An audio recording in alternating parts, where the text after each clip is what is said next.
pretty healthy-ish, going from the east down to the south. Actually, no, it's not as good as I initially thought because oh, great. Yeah, I was about to say if you want to help north. I was trying to be optimistic, dude. Okay, I was trying to be optimistic. No, man. You know me. I'm the evil caster here in the duo. I love to see teams suffer with really bad playing path, and it seems like this one's not going to be all that fun for a few of the teams. I'm thinking especially at, for example, Na'Vi. They like to drop in Northern George Pole. We'll see if they can try and elongate their drop location to that spot. But really, typically when you had these big international tournaments happen, and we had quite a few mouth scrims and especially community-run tournaments recently, and we saw that there were a few hot drops. I'm expecting those to be fixed, and I'm not expecting to see any big altercations, any big fights, any squad wipes happening in the first few minutes of this game, hopefully off the back of what we were able to witness in these last recent tournaments for the past few weeks. So hopefully things are going to be pretty chill. But I gotta say, Imperium, before we get into... Oh, I'm seeing actually some things on the menu now that alerts me a little bit around Zeus. Hopefully things don't go too bad, but the Phase 1 circle is great. With the playing path, it looks amazing. So actually teams don't even have to go that far. They can just stick around and they'll be already in circle. I8 have a good start with this playing path drop spot down in military base. It's where they've always tended to land, even if it's a playing path up north, so it's going to be good for them. Relatively quick to loot up and move out. This Phase 1 circle is a little bit tricky because I think it encapsulates enough of military island that it could tease shifting down in that direction if a Phase 2 goes down south. Blacklist are heading up north to go to Severny. You have DRS and Yasnaya. Yala, I like this 2-2 split that they've pulled out because it's adaptability. And Yala, to be fair, coming into this lobby, probably one of the teams I'm worried about the most, Max, just because it's been so long since we've seen them on the international stage. I mean, especially when your first interaction in the game, when you're in this international lobby as Zeus, you're like, okay, well, maybe this is not the team we want to go up against. We're just going to go Autobots roll out, just go spread towards Mansion Prison, hopefully take things relatively slow. But that's the thing, right? As you mentioned, not only for this team of A1 Esports from Saudi Arabia, but there's also so many teams in this lobby that this is their first time playing at this level with these high caliber teams like your Bigotrons, like your Zeus, like your Na'Vis, and that's a lot of pressure coming into it, and it requires a lot of preparation. So a team like Yala, how teams drop and how they rotate, you can slow it down a little bit and just play around your loot a little bit more. Hope tier 3 helmets, tier 3 vests, and play around that a little bit more. But they're already moving to Xavier, as you did say, and they are, I believe, pushing himself currently onto Potato Hill. Yes, that's exactly what they're doing. So they're going to have a 2-2 split, and already having some kind of information coming their way, which is great. And it is relatively central on the circle itself. So I think the Xavier's got already a recipe. For any of the teams, as far as the hard shift, it could still be, but I don't think any of the teams are going to take that risk. Fnatic Zombies, they're still in Novo, but they should have a bit more space coming in on towards that eastern bridge side. They gotta be aware that they have a lack of information. Now for the teams that are in a centralized location, A1, Zeus, BTR, Xavier, there's going to be a lot of action that they're going to have to protect themselves around, right? 360-degree cover is going to be required. And up on the roof, Dante taking those shots. That's ever any real idea of what's going to go down in a tournament. So that first game, that first couple of games are always passive in these kind of tournaments.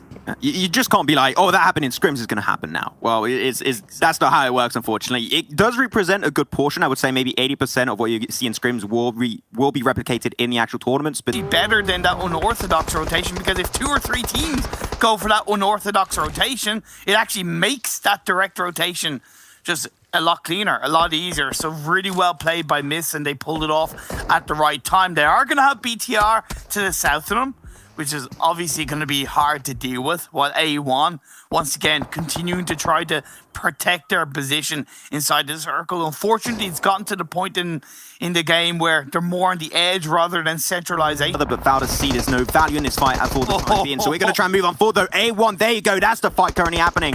There's Blacklist International. Jarrett's got to be a little bit careful. The mollies are going to be chucked. That's going to be a down low, but no, they take so long to actually get that knock. And actually, the molly does come on through, but will get the knock at the very end onto Jackson. Now he's going to go for the push. That's going to be a great engagement from Sinister itself. And this is amazing from the Bangladesh team. Though, can you try and close this one off properly with Dante to back you up too? This is looking so good for A1. As Blacklist also down to 2, Tira and also Alas. Things are slowing down because of this utility so far. Use the force, Dante. Use the force. Alas he's comes using in and it. knockdown comes but no! Oh, that's from behind. There you go. That's the 1v2 currently happening, and A1 Esports get complete. Now for it to have a very good game. We'll have to wait and see if they're going to be gate-kept around the riverside, if they're trying to escape from the northwestern island. It's actually interesting because you mentioned a few of the teams there. The one I wanted to talk about was going to be Blacklist International, and I had that prepared before the show even started, and I did not expect them to start off with a win. So I'm like, people are going to say, Max, man, talking a lot about Blacklist International. Well, this was not prepared in the first place, but they are a team that understand the value of position on this map, and especially they put big emphasis around scouting, which I tend to see some teams not do that often. It is something on Sanhok that makes a really big difference. So hopefully they can try and do something rather similar than what we've seen in scrims and recent tournaments also. Those said, Na'Vi, they typically drop Camp Alpha. They're relatively close. I believe that's Geek Fam underneath them. Oh yeah, okay, that's gonna get dirty over there. Yeah, but have you noticed A1 and Valdez? Both teams have dropped in Paradise Resort. We're going to have a Paradise battle, baby. Let's go. It's going to be very exciting. Very tricky to fight around Paradise because the corners are hard covers and you really have to commit if you're going to peek around a corner, and you're much better off sweeping through the smaller buildings of Paradise Resort as a 2, as a 3-man team. Going in solo is incredibly risky. We've yet to see anything kick off in terms of knocks or kills before we get into phase 1, but interesting to see how the Paradise Resort fight is going to go down. The cool thing though with A1 and Valdez is that you got A1 that's on the west, Valdez is on the east. If they know as a fact that there's another team, which typically, like, they should, right? They hear the footsteps, they saw them drop with the parachute. If I were there, game played actually. Got to be careful though. The windows from what I've seen by Elon Musk are not all that powerful, okay? They do break pretty easily, so you've got to be careful. They will not withstand bullets. The A1 now going to go for the engage, already 2 players down as they try to get closer to the compound held down by the South Korean team of DS Gaming. Sinister trying his best to build a lot of breathing space for his troop players. One gets actually taken down and breathes to his death, and the nade actually nades Dante. Okay, man, he's going to come for revenge next game. Sinister, that was not very cash money of you. I'm trying to think of a Star Wars pun with that, but I've never watched a Star Wars film, so I can't make a pun, but that unfortunately leaves A1 down to 2 players. And look, it's low-key A1 doing A1 things, right? They're a team that like to be aggressive, that like to fight, that are very kill-heavy. They don't... But Yala's going to be careful. There's a few dips, ups and downs, and A1 currently have a little bit of a high ground position, but Sinister cannot even make the most out of that high ground. He gets instantly put down on his knees. Jack's trying his best to extract himself potentially of that fight, but there's no way. Ida is going to go far and wide to overcome that hurdle of A1 Esports, and I think that we might just be looking at the undoing of the Bangladesh team of A1 Esports, as Jax is just trying to hold on strong as much as possible, but this is a hard escape for them. Don't go for the once they keep continuing, that will be broken for them. Another team I've been also very impressed with is Yala Esports. Now, again, it's been a while since we've seen them in a global tournament at a global stage, and it worried me, but I really shouldn't be, because the Middle Eastern region as a whole has grown so much over the last 6+ months with lots of competitions, and we've seen it back in the EMEA Championship, right? So for Yala to be doing good, I really shouldn't be surprised, because it's obvious that they've stepped up their game within their own region, as well as the other teams within that region who have already competed at the global stage. So Yala, very, very happy to see you up there with strong results. To emphasize actually what you're saying, look at the top right of your screen, currently the top players. Ida is currently the top player with 1,133 damage, I believe it was, right there, with 7 kills total coming his way. So not only are they doing good on a team-wide scale, they're also doing good on an individual level, especially with Ida getting that clutch play in the first game on Erangel and able to make things a lot easier for his team on that game of Sanhok. But I like it actually, all the top players, I don't know if you saw there, top players, they all from different teams, all from different countries. Really good play from the South Korean side. Oh, luckily enough, not going to be spotted by Mafia Ninja just yet, but Mafia Ninja is going to be spotted away. Nima with a DP28. Actually, this is a great weapon. Oh, he's just, there you go. That's done. That was, what, 5 seconds, and boom, the entirety of A1 Esports get completely obliterated. I feel bad for you guys on the desk. You guys speeding up. But snappy games happening right now in Imperial. Come on. You know what? On the desk, Stop talk, start game, okay? That's what we want at the end of the terrible. day. Absolutely terrible, you know. What, do they want to cast as well? No, but No, stop talk, just game. Just game. Stop talk, just game. Okay, well, we have this game, game 4 of the day in Miramar. It's our first Miramar of the PMWI, Max, and that playing path, it's a little bit tricky for any teams that like to go towards the southwest, but because it's diagonal, I do think it allows, for the most part, pretty much all these teams to get to their respective drop spots. Yeah, the most important thing when you drop in Miramar is knowing also the car spawn. So if you want to drop in, I don't know, Valamarge or Macera, it is still easily possible for you to get to that spot purely by just knowing a drop location where there are cars, get into it and take one of the high roads and get into that spot. There we go. So I'm not really expecting too much to happen in this game, though one thing I do want to mention, and that's going to be about BTR. They have been having a real rough time on these games. They talked about a few of the stats, especially Luxy having a real hard time himself. I think an average survival time, I believe it was of 14 minutes, which is extremely low for BTR ratio. Miramar is, I would say, one of their best maps. I think they perform the best on it, and they are really strong when it comes to their rotation. So this could be the one to put them back on the saddle, put them back into the running. But it's going to require a lot because now you're a little bit behind. And as Blair said multiple times on the desk, there's not that many games. So now is the point in time where we need to look at BTR and be like, okay, now you get serious and now you get into the game. But we also know that BTR are easily the kind of team that can just turn the heat up at the like PMGC, time, right? Yeah, at a dime they can just turn the heat up and they'll go from like 0 to 100 in a matter of minutes, so to speak. So I know to be really strong on Miramar, they are some of the best, I would say, on there very clearly when you're looking at the international stage, and DRS just encapsulates that kind of mindset, and their rotations show it, especially in this game, right? You just mentioned the power, and Miramar is just like a cocktail and a great recipe for success, and hopefully that could now reward them with, I was going to say a win, but actually that would be another win. They got himself a win on Sanhok, so we'll see if they can get himself a double whammy coming their way. Maybe GeekFam will be the first team to get a back-to-back. Also, yeah. Dropped an El Poser. They've gone a little bit up north, more towards the Crater Fields Hill. Close to Navi, though. Navi dropped in Le Cabre area, and they're going down. And especially with the phase 2 like that, maybe you got to start thinking of trying to actually get into the circle. Maybe not center, but actually get in there. They play in the blue quite a bit, and I think especially on that Sanhok game we had earlier, it did hurt them a bit, and they actually lost their life. I believe it was versus Blacklist International. So playing edge is fine, and playing in the blue is fine if you want to delay that rotation, but when you have to push into the circle, you can't delay it. The more you delay it, the slimmer the chances are that you're actually going to be in a good spot with 4 players remaining. I agree. The fact that they've got 3 kills in 3 games speaks for itself. Sinister nearly getting called out. Nasser looking to finally start off their day 1 of PMWI. Disappointing performances so far from Nasser, representing Jordan. Strong country when they're given the opportunity. Dante playing a forward, though. A1 are not to be messed about with this, though, let's be fair. They lit up the scene back in PMGC. They stole so many hearts, and since then they have been realistically the best team and the biggest representatives of Bangladesh and PUBG Mobile Esports, and they're not looking to stop anytime soon. I wonder if Dante is still mad about the nade on Sanhok.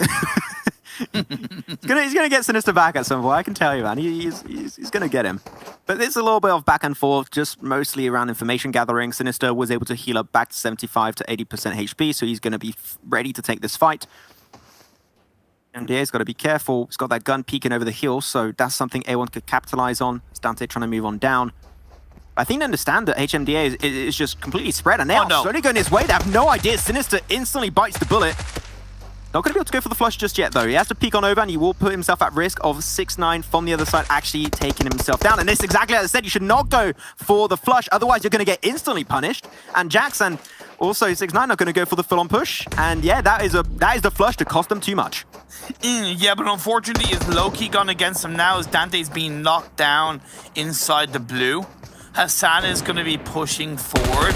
Confirmed that kill 6ix9ine. Happy days, and now push in. I don't know if Dante is going to be able to get revived up.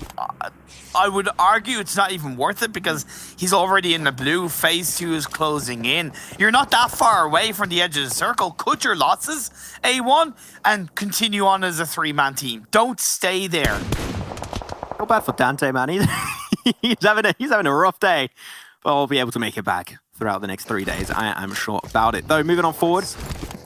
Gonna start moving out. Said the blue zone gonna be on top of it. It's only phase 2, so we're gonna be fine. But you want to try and hold on to those resources. You might have a few standoffs later on down the line, so you want to have able to get an eye on teams that are on the southern side of the circle, as well as the north and the west. So Valus are in the perfect position, unless they of course get breached.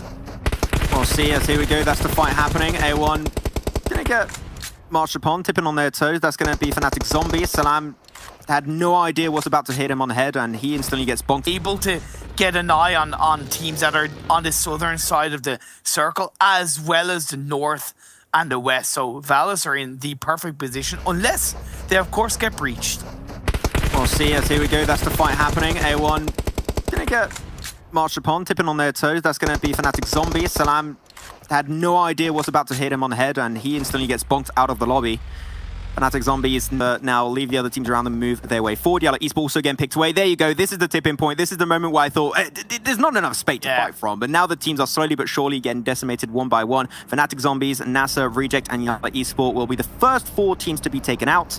Now only 12 shall remain and prevail. But Na'Vi still for a relatively big spread in this circle. Just now phase 5. Is this too much? Are they fighting down more than they can shoot? No. Sorry, never mind that. We've got BTR breaching upon A1. The PMGC battle. We'll see. Comes back up. Who's going to come out on top? It seems like BTR are in a much better position because A1 are closer to the high ground, although that's working out. Nice. They have Zeus from behind, and a lovely grenade puts the end to Jax. I see that. We're going to get vengeance for the PMGC. Man, that's a double! Zoxy, you're smurfing it with those nades. What are you doing? Gonna get a third, a little bit short. We'll get some tick damage down onto Jax, and now with the M249, he picked it up in a building earlier, and he's ready to mow down the competition. Sinister has nothing to do. He is just a slither of HP remaining, and he is taken down. BTR get vengeance for the PMGC, and has 4 kills coming their way. So it's going to be obviously quite tricky for Yala, BTR, Myth as well, who all like to drop on the eastern side of the map. So I'm curious if they have secondary drop spots that they're looking to utilize in this Erangel map. I'll see how this one's going to be closing off, though. You see how Jason on the desk, when I'm not there, he's attacking me even more. I'm making fun of my medal to the pedal, how I say consistency a lot. Yeah. Not gonna lie, I'm not there to defend myself.